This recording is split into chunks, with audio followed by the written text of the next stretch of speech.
Let's look at the don'ts in summary writing.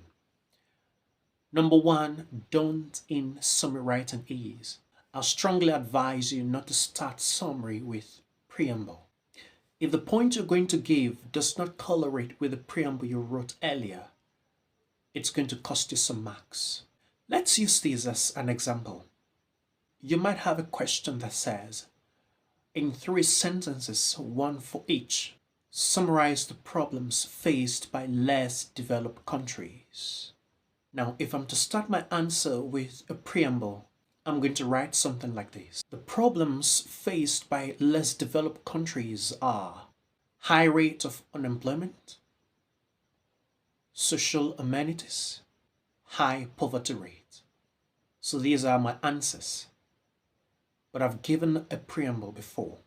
Now, if I should pick each of these points and try to connect it to my preamble, and it doesn't give me a complete sentence, I'm going to lose marks.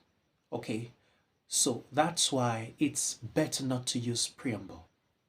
Now, what is your way out if you're not to use preamble?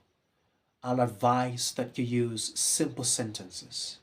Okay, so let's restructure those answers again into simple sentences and you will love it. Our answers with simple sentences will look like this. Less developed countries are faced with problems of unemployment. Less developed countries lack social amenities. Less developed countries have high poverty rate. Okay, so these are simple sentences and this is how your sentence should be structured when you're writing summary.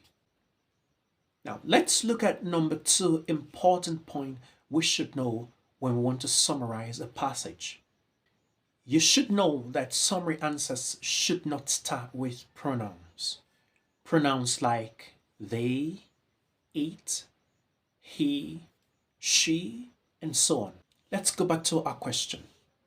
The question says, in 3 sentences, summarize the problems faced by less developed countries. It's not very acceptable to write answers like this. They are faced with high rate of unemployment. They lack basic social amenities. They have a high poverty rate. These answers are beginning with pronouns, and it's not acceptable. So, begin your answer with either a proper noun, a noun phrase, or a common noun that is key from your question. Okay? So what phrase are we picking from our question to begin our answer? Less developed countries. And in beginning your answer, you must repeat that phrase, that noun, in each of your points. So we are saying less developed countries, number 1. When we're starting number 2 again, we're still going to say less developed countries. Less developed countries. Okay, it's very important. That is the requirement. That is the standard. All right. The number 3 don't of summary is copying verbatim. Avoid lifting words. Don't use the exact word of the writer. It's prohibited. Now, what is your way out? You can use synonyms. You can break down complex terms into simpler forms. For example, I might have a sentence like this. The student was rusticated from the college. There's a word there that I can break down or use a synonym of it. Okay? Rusticated. Rusticated simply means to be expelled or to be suspended. So I'll say in my answer, the student was expelled from the college. That is better.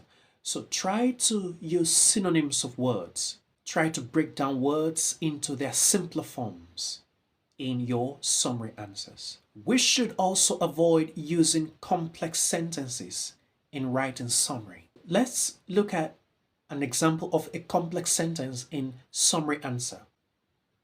If I have this kind of sentence, the boy agreed to do the job because he wanted to pay his school fees. Now that's a good sentence, right? But there's an element of complexity there. and that is because. Now, what is the question? The question says, summarize in a sentence why the boy agreed to do the job. You already have why the boy agreed to do the job in the question. So you don't need to repeat that in the answer. So how should we structure our answer using a simple sentence? It's easy. Just do not use complex sentences with a subordinator. No.